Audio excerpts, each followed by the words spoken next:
Sortir de la dépendance affective. Bonjour à toutes et à tous, je me réjouis de vous retrouver pour cette nouvelle vidéo. Si vous ne me connaissez pas encore, je suis Bénédicte Anne, votre love coach depuis 2004. J'accompagne les hommes et les femmes qui souhaitent être heureux en amour à attirer directement la bonne personne, la personne dont ils rêvaient.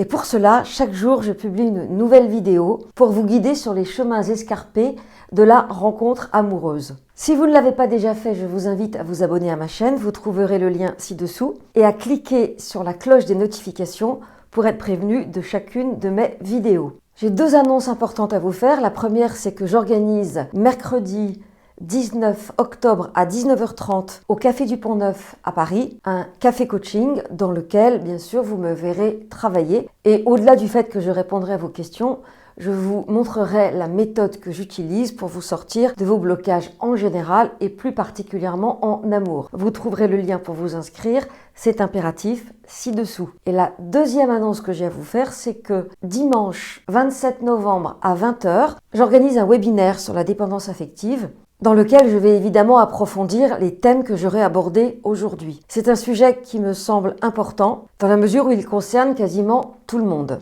Dépasser la dépendance affective, la vaincre, ai-je pu lire sur Internet, c'est un vaste programme. Pour autant, je considère qu'il est important de porter son attention sur la dépendance affective puisque c'est ce que vivent 80% de mes coachés, quelle que soit leur situation familiale.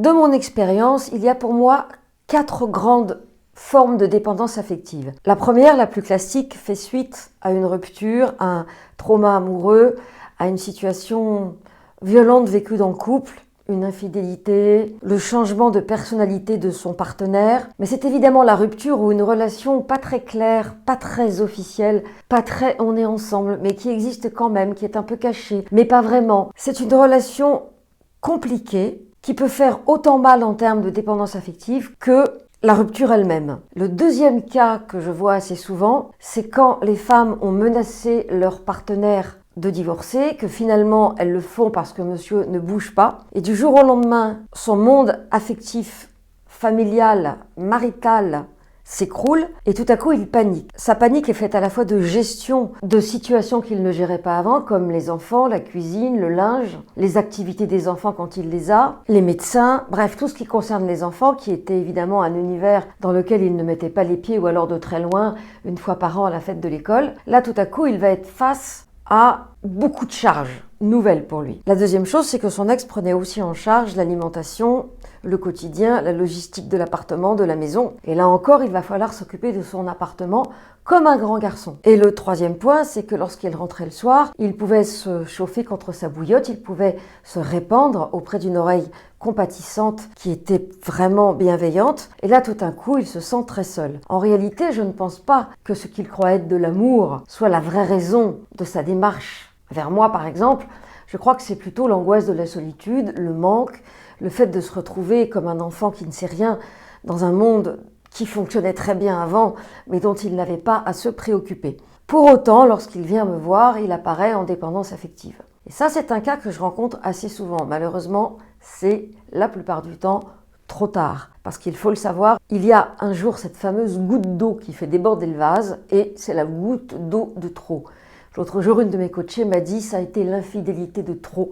J'ai demandé le divorce. La troisième sorte de dépendance affective apparaît en aimant. C'est-à-dire que la personne n'avait jamais aimé autant, n'avait jamais été aussi impliquée dans la relation, n'avait jamais tout simplement aimé.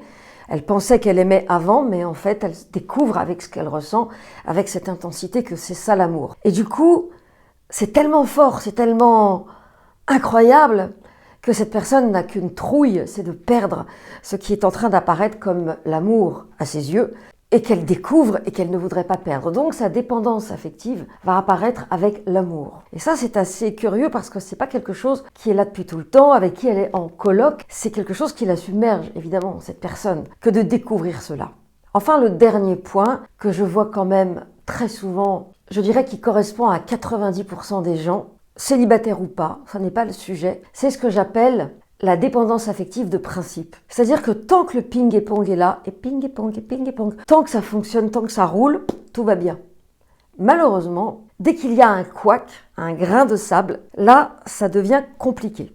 Et cette personne se retrouve à vivre les affres de la dépendance affective qui, pour le coup, sont les mêmes pour tout le monde. Donc je pense que vous êtes déjà passé par là, sinon vous ne regarderiez pas cette vidéo. Le premier élément, c'est un sentiment d'abandon terrible, d'angoisse, de frustration, d'humiliation aussi, mais plus, je dirais, un sentiment de n'être rien, de n'être plus rien parce que l'autre n'est plus là. C'est pas vraiment de l'humiliation directe, c'est de l'humiliation indirecte. C'est-à-dire finalement je ne vaux rien puisque l'autre n'est plus là. Ce sont des moments de grandes angoisses, notamment à regarder son téléphone.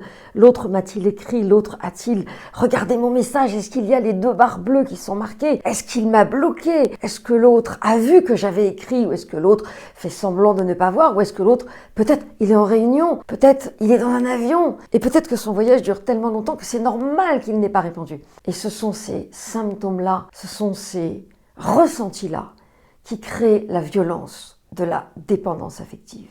Non seulement la personne a l'impression d'être en train de crever, pourrait traverser la vie le ventre à terre, pourrait se boire une bouteille de vin pour oublier, ou encore fumer un chichon. Cette sensation d'être là en crever au point que la dépendance occupe tout l'espace et l'occupe tellement qu'il n'y a rien à faire, que c'est quelque chose qui la submerge, c'est incontrôlable. Et là, alors qu'il faudrait prendre de la distance, respirer, oui, je respire, je suis aligné, oui, oui, oui, et qu'il faudrait surtout ne pas donner de nouvelles, ne pas broncher, eh bien la personne, mue par une espèce de force secrète, va prendre son téléphone et va écrire « Qu'est-ce que tu fais? Où es-tu? Tu as disparu, je t'attendais ce soir !» Et bien sûr, on a beau savoir qu'il ne faut pas le faire, c'est plus fort que soi.